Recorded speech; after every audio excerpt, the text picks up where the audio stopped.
the end of ownership. People always wanted to own things, like owning your own home was the American dream, because ownership was associated with riches, but now increasingly ownership is being associated with almost poverty because the cost of ownerships are so high. So let me unpack that a little bit. So one thing is in the area of cars. Cars were a status symbol, but in the younger generation, it's considered much more fashionable and even prestigious not to own a car. Things are becoming services like, computers as a service, artificial intelligence as a service, blockchain as a service, cars as a service, so, Uber or Lyft and others.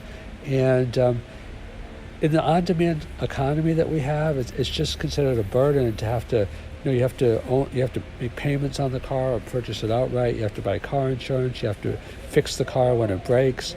You have to store the car. You have to pay for parking. You have to pay for registration and inspection. It's kind of like a headache.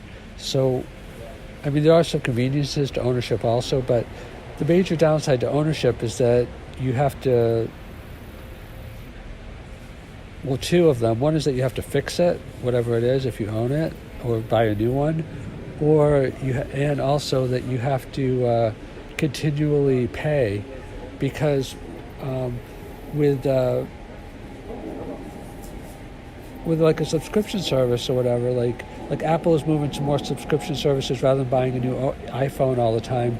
You just pay a monthly fee and you continually get upgraded to a new one. The same thing could be like for cars, like they call that leasing, for example, but there's other models as well where, for like a subscription service, because leasing is more time limited, but it's increasingly becoming a revenue of services and recurring revenue that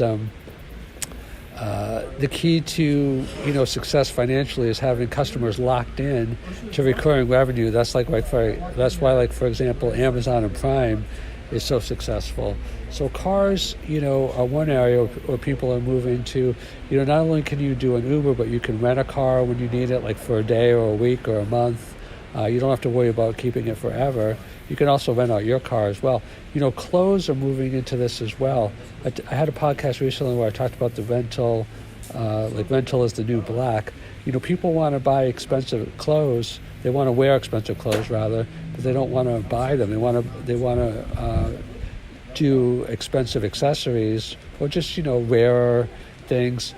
They're going out to a party or to a social event, but they don't want to buy it. People want to be able to, rent the things that they want.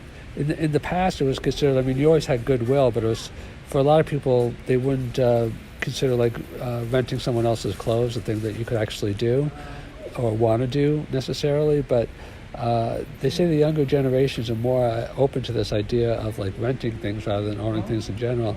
Another thing is that, even houses and things, they're selling things. There's different companies now that are also getting into that area where, you sell your house to somebody else to get the money up front, kind of like life insurance, where you can sell it, before you die, and then you can live there as long as you want, or you can live there for a certain period of time.